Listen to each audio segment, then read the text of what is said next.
Tal vez se ha preguntado frecuentemente, ¿dónde puedo encontrar respuestas a las preguntas más difíciles de la vida en un mundo lleno de tragedias, conflictos y problemas? ¿O dónde y cómo puedo encontrar fortaleza para enfrentar las luchas que tengo hoy? Bienvenido a otro programa del Instituto Bíblico del Aire, donde estudiamos juntos el libro de libros, la palabra de Dios, la Santa Biblia, para encontrar las respuestas de Dios a nuestras preguntas más profundas. Tome su Biblia y unámonos a nuestro Maestro para la lección de hoy. En aquellos días, vino Juan el Bautista predicando en el desierto de Judea y diciendo: «Arrepentíos, porque el reino de los cielos se ha acercado».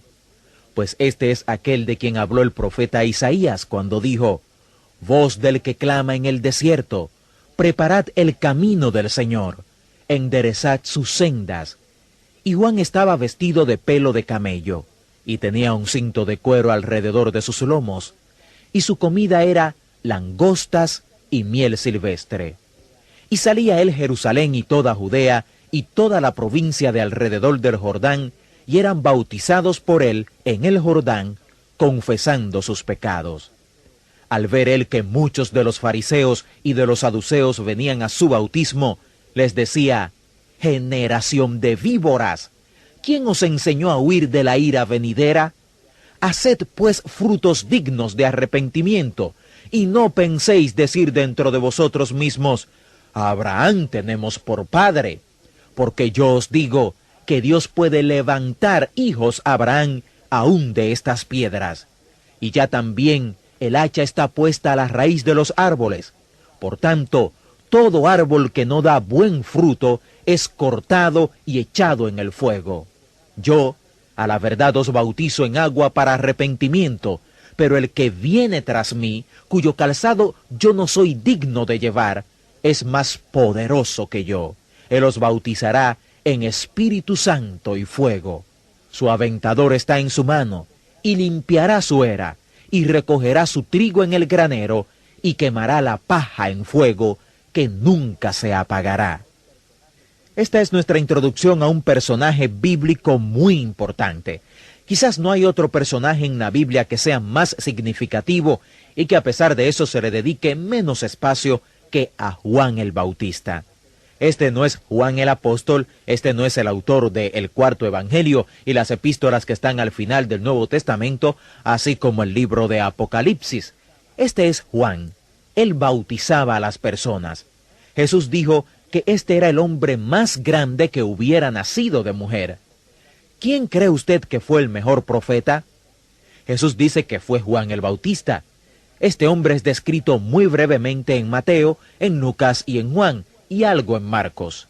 Ahora, ¿cuál es su significado? Primero, que él fue el último de los profetas. Los profetas decían que el Mesías vendría. Este hombre verdaderamente señalaba a un hombre caminando en una senda polvorienta, en lo que hoy llamamos la Tierra Santa. Él dijo: «Aquí está, he aquí el Cordero de Dios que quita el pecado del mundo». Realmente él señaló al Mesías y dijo: «Ese es el Mesías, ese es aquel de quien han hablado los profetas». Así que él fue grande en ese sentido. También fue el mejor profeta, quizás porque fue el mejor predicador que haya predicado. Lo interesante de este predicador es que él no fue a los grandes centros poblados, sino que estaba en el desierto, al sur de Jerusalén. Esto está más o menos a 2 días de camino a pie.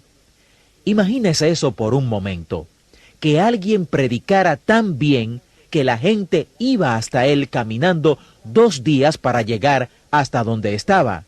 Eso es ser un buen predicador, por lo menos se supone. Juan el Bautista solo tenía 31 años cuando terminó su obra, así que era un hombre joven. ¿Cuántos predicadores conoce usted hoy en día que se le acerque a alguien y le diga: «Sabe que le he estado escuchando predicar por 1 año y estoy tan impresionado por su predicación que me gustaría ser bautizado y unirme a su iglesia»?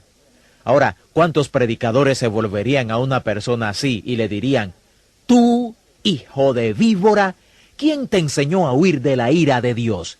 quédate en mi iglesia y muéstrame que te has arrepentido, y entonces te bautizaré. Ese era Juan el Bautista, ¿sabe? Ese era el tipo de hombre que fue. Él tenía una función que cumplir y su función era presentar al Mesías. Su función no era solamente enseñarlo y decir, he aquí el Cordero de Dios. Él preparó también el camino para que el Mesías viniera. Esa fue su misión y Juan la cumplió. Una de sus señales de grandeza, sin duda alguna, fue que cuando vino el Mesías, él dijo, aquí termina mi trabajo y comienza el de él. Él estaba bautizando. Él bautizaba a personas, lo que se llamaba bautismo de arrepentimiento. No es exactamente lo que es el bautismo hoy, lo cual veremos luego al final del Evangelio de Mateo. Cuando Jesús dio esa gran comisión, Él encomendó a los apóstoles para que bautizaran, pero eso es otra cosa. No era lo mismo que el bautismo de Juan. Juan predicaba arrepentimiento, porque el reino de los cielos, decía él, está aquí. Y cuando la gente se arrepentía, entonces él los bautizaba. Era un bautismo de arrepentimiento. Juan el Bautista fue entonces un hombre que cumplió un rol, y ese rol fue completado cuando Jesús vino. Él tenía solo 31 años y medio, el mejor predicador nacido de mujer. Y cuando Jesús aparece un día, él estaba bautizando y este hombre estaba parado allí, un joven como él. Y cuando Juan lo ve, dice, yo debo ser bautizado por ti.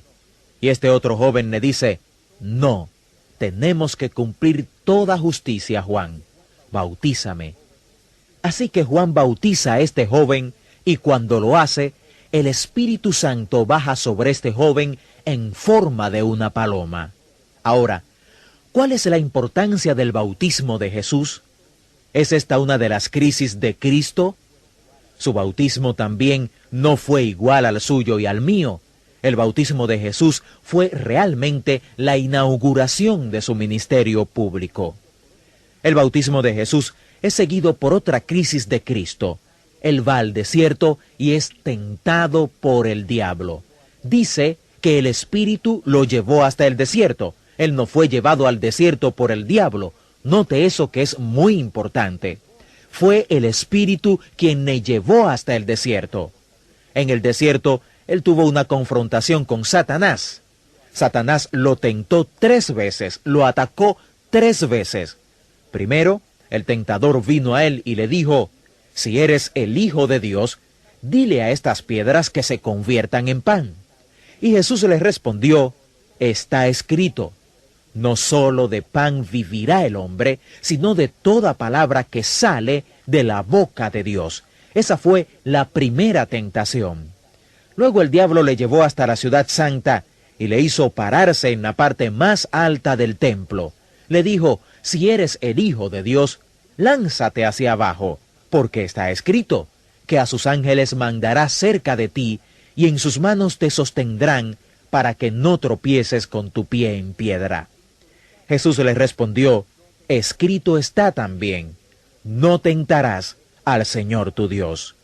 Y otra vez le llevó el diablo a un monte muy alto, y le mostró todos los reinos del mundo y la gloria de ellos, y le dijo, todo esto te daré, si postrado me adorares. Entonces Jesús le dijo, vete, Satanás, porque escrito está, al Señor tu Dios adorarás, y a Él solo servirás. Entonces el diablo le dejó, y he aquí vinieron ángeles, y le servían. ¿Cuál es el significado de esta crisis de Cristo? La tentación en el desierto. Bien, primeramente necesitamos ver que la tentación de Cristo en el desierto era una revancha entre el Hijo de Dios y Satanás.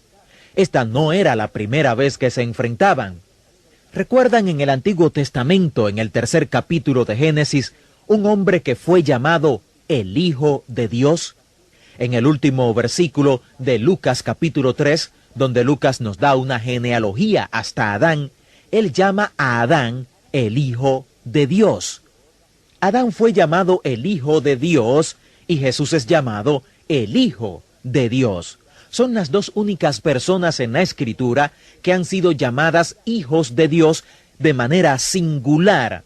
Adán por creación, Cristo por haber salido de Dios y ser el mismo Dios. Adán significa hombre, y ese Adán en Génesis 3 era el hombre de Dios. Dios hizo al hombre. Él era lo que Dios quería que el hombre fuese. Él fue llamado Hijo de Dios. Su nombre fue Adán, y fue colocado en el jardín de Edén, y fue tentado por Satanás, pero él perdió la batalla con Satanás, y hemos estado pagando las consecuencias desde entonces. Ahora, el primer Hijo de Dios perdió en la batalla con Satanás, falló en pasar la prueba de la tentación. Sin embargo, Cristo triunfó sobre ella. En nuestra próxima lección, vamos a dar más detalles y aplicaciones acerca de la tentación de Jesús y su victoria sobre Satanás. Mientras tanto, permítame dejarle con esta pregunta. ¿Cuál fue la clave de la victoria de Jesús sobre Satanás en estos momentos de tentación? Por supuesto, la palabra de Dios. Él dijo cada vez, escrito está, escrito está, escrito está. La palabra de Dios, la espada del Espíritu, es nuestra arma ofensiva para vencer a Satanás con todas sus tentaciones.